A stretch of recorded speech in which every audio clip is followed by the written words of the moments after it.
7h-10h sur Radio Courtoisie, suivez la ligne droite. Bonjour David Engels.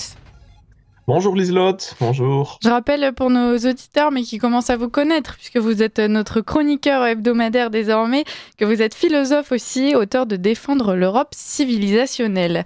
Je vous laisse la parole. Merci bien. Et je vous amène d'abord une citation qui dit « Depuis que la République est devenue la possession, la chose de quelques grands personnages, invariablement c'est à eux que peuples et nations ont payé les tributs. Nous autres, les braves et les énergiques, nous sommes la racaille, sans crédit, sans influence, esclaves de gens dont nous nous ferions craindre si tout marchait bien. Crédit, pouvoir, honneur, argent, tout est à eux ou à leurs amis. À nous, ils laissent les échecs, les dangers, les condamnations, la misère. Jusqu'à quand le permettrez-vous, homme sans peur, une mort que notre courage rendra honorable n'est-elle pas préférable à une vie misérable, sans pouvoir, que nous perdrons dans le déshonneur après avoir servi de jouet à la tyrannie d'autrui ?» S'agit-il là de l'extrait d'un discours récent de Donald Trump ou de Marine Le Pen ou de Viktor Orban? Non, mais d'une allocution datant des dernières années de la République romaine et attribuée, pour être exact, au célébrissime et ombrageux tribun de la plèbe Catilina. Les ressemblances sont flagrantes et renvoient à une question qui se pose de plus en plus. En effet, notre civilisation, à nous vit-elle les dernières années de son époque républicaine romaine?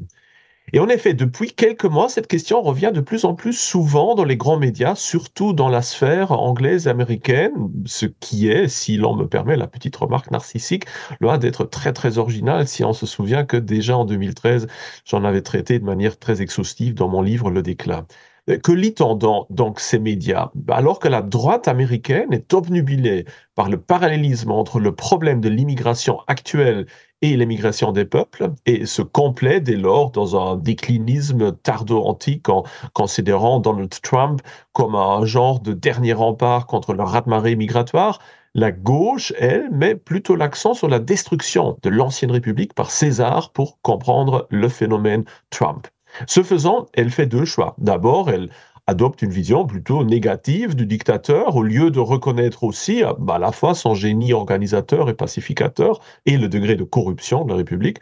Puis, elle assume un point de vue assez naïf et positiviste en considérant la fin de la République romaine comme un genre d'accident de parcours que l'on aurait pu éviter avec une meilleure capacité d'analyse politique et évidemment des lois répressives contre la méchante droite. Mes lecteurs sauront probablement que je conteste moi-même le parallélisme entre le présent et l'Antiquité tardive. Mais de même, je ne suis pas très sûr qu'avec Trump, nous soyons déjà arrivés au stade d'un premier César. En tout cas, pas encore.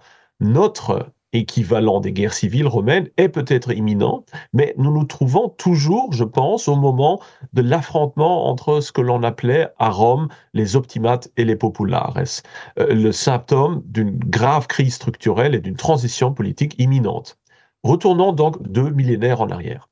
La République romaine était marquée, elle aussi, par la paupérisation, le chômage, l'immigration de masse, la destruction de la famille, la perte identitaire, le déclin démographique, la mondialisation méditerranéenne, c'est-à-dire la disparition de la religion ancestrale, l'arrivée de cultes orientaux et de l'hédonisme philosophique, la spéculation financière, le primat de l'économie sur la politique, la fermeture des élites sur elles-mêmes, l'apolitisme des masses, l'insécurité, les guerres asymétriques, une culture des pains et des jeux, etc., etc.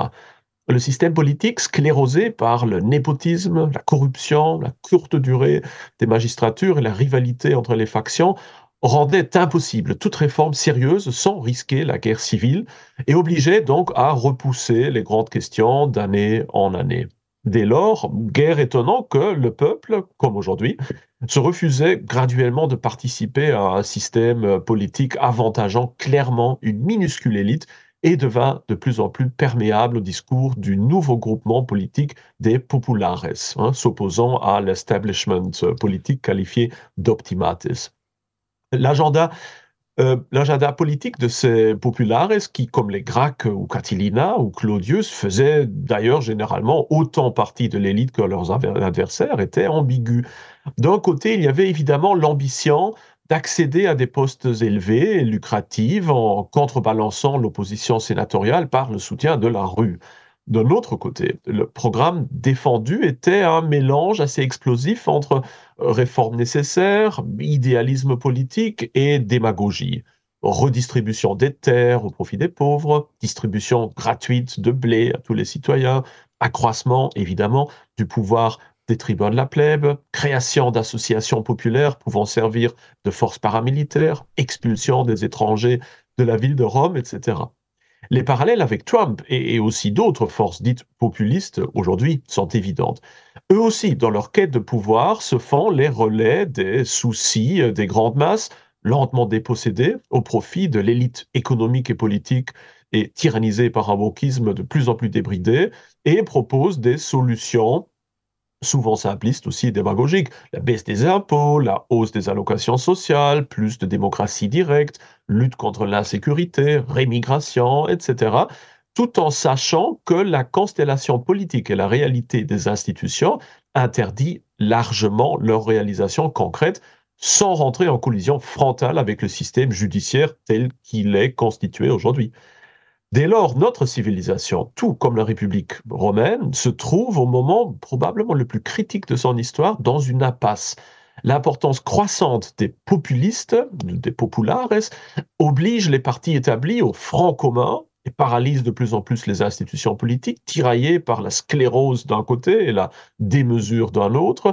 Et comme à Rome, le résultat est inévitable. Au fur et à mesure que les nombreuses inégalités et dysfonctionnements s'accroissent et que la voix des électeurs est ignorée, la crédibilité des institutions politiques disparaît et incite finalement les acteurs sociaux et politiques à promouvoir leurs intérêts de manière violente et extra-légale, amenant l'implosion de l'ordre établi. Qu'arriverait-on si l'on projette maintenant ces analogies avec Rome dans le futur? Eh bien, le populisme n'est pas un programme politique, mais un simple catalyseur. Les Gracques et les partisans des Gracques et des partisans de Marius jusqu'à Catilina et Claudius, les populares ont tous été les victimes de l'opposition des optimates, mais leur simple existence paralysa la République à tel point qu'aucune réforme politique sérieuse n'était plus possible de part et d'autre. Mais même la dernière, très éphémère restauration du pouvoir des optimates par Pompée, basée sur le meurtre de Claudius, l'occupation militaire de la ville, des procès politiques expéditifs, se solda par un échec, quand César, partisan des populares et déclaré hors la loi, prit les armes contre la République sénatoriale et plongea l'État dans une guerre civile annoncée depuis longtemps. Or, 20 ans de guerre transformèrent cet affrontement d'une lutte entre différentes conceptions politiques en un conflit entre simples prétendants au pouvoir absolu, jusqu'à ce qu'Auguste arrive à liquider tous ses concurrents politiques et à restituer la République. Une République cachant mal, évidemment, un régime autoritaire, conservateur et plébiscitaire, où seul le contrôle de l'armée permit aux princeps de brider à la fois l'ambition des sénateurs et du peuple et d'éviter de nouvelles guerres civiles. Ces dernières années, le succès électoral de plus en plus notable des partis dits populistes risque d'amorcer un processus semblable.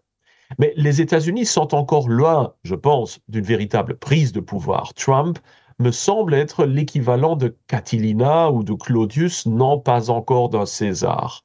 Pourquoi? Eh bien, à ce stade du combat, peu importe les mesures concrètes prises par un prochain gouvernement Trump, car l'opposition concertée des élites politiques, des médias, des universités et du complexe militaro-industriel, ainsi que les contradictions inhérentes à son programme, ne permettront pas, ou du moins pas encore, un vrai changement de longue durée. Et cet échec prévisible ne pourra qu'exacerber la frustration de l'électeur, tout comme déjà à la fin du premier mandat de Trump. Certes, il y a le mystérieux Project 2025, ainsi que beaucoup de rumeurs concernant une éventuelle prise de pouvoir dictatoriale dès le premier jour d'un potentiel mandat présidentiel, mais cela me semble peu crédible en vue des réalités politiques et aussi de la personnalité de Trump en question. Les temps ne sont pas encore mûrs. En revanche, si 4 années Trump risquent de peu changer le statu quo structurel des États-Unis, elle risque de créer énormément de dégâts involontaires, à cause de la polarisation et de la paralysie inévitable des États-Unis et de générer donc des déséquilibres partout dans le monde, surtout en Europe, politiquement au moins aussi divisée que les États-Unis. Nous vivrons alors sur tous les fronts une fragilisation accélérée de notre situation politique et économique déjà périlleuse du moment, par l'aggravation des conflits politiques et interethniques, la spéculation sur la dette, le creusement des inégalités, la décrédibilisation de la démocratie représentative, le tout sur toile de fond d'une civilisation menacée à la fois par la démographie africaine, l'implosion du monde musulman, les ambitions russes et l'expansion de la Chine. Si l'on suit la logique de la République tardive, à la fin, le véritable changement ne viendrait pas des urnes, mais de la rue. Le populiste ne devient vraiment un César qu'en se mettant au-dessus des institutions, au lieu d'en accepter ou incorporer l'autorité. Certes, Catilina, une fois bannie de Rome, tenta déjà de lever une armée, mais ce qui le distingua de César, ce fut d'abord la faiblesse de son talent d'organisateur et de militaire, s'étant uniquement concentré sur la démagogie, et puis son manque relatif de soutien dans l'élite romaine. Catilina était en quelque sorte le parasite du système républicain tardif et non pas, comme César, son fossoyeur et réorganisateur. Je doute que ce pas décisif puisse être franchi par Donald Trump. Mais le moment s'approche, à fur et à mesure que nos optimates à nous, de leur côté, mettent de plus en plus leur contrôle des institutions à profit pour les transformer en rempart contre la prétendue menace de la droite, décrédibilisant par de là même leur prétention à la neutralité idéologique et au règne de l'état de droit. Déjà aujourd'hui, l'exemple polonais où Donald Tusk déclare ouvertement vouloir ignorer la constitution du pays pour rétablir la démocratie, il faudrait plutôt parler de sa démocratie, montre que le pas décisif vers une dictature seulement justifiée par la prétendue bonne cause est en train d'être franchi de la part des élites libérales gauchistes. Et l'on peut s'attendre dans un futur proche à des mesures semblables dans les autres démocraties occidentales, ne laissant dès lors plus d'autre choix aux populistes de demain que de finalement franchir le Rubicon pour éviter leur éradication pure et simple. Trump ne le franchira probablement pas, mais qui sait, un personnage plus jeune, plus dynamique, plus inventif et surtout sans scrupules, comme par exemple Elon Musk, jouera peut-être, lui, à va-banque un jour. Merci beaucoup David Engels pour cette chronique. Alors malheureusement on est en retard donc on va devoir enchaîner rapidement sur la suite, mais on vous retrouve dès la semaine prochaine et puis cette chronique était déjà très complète.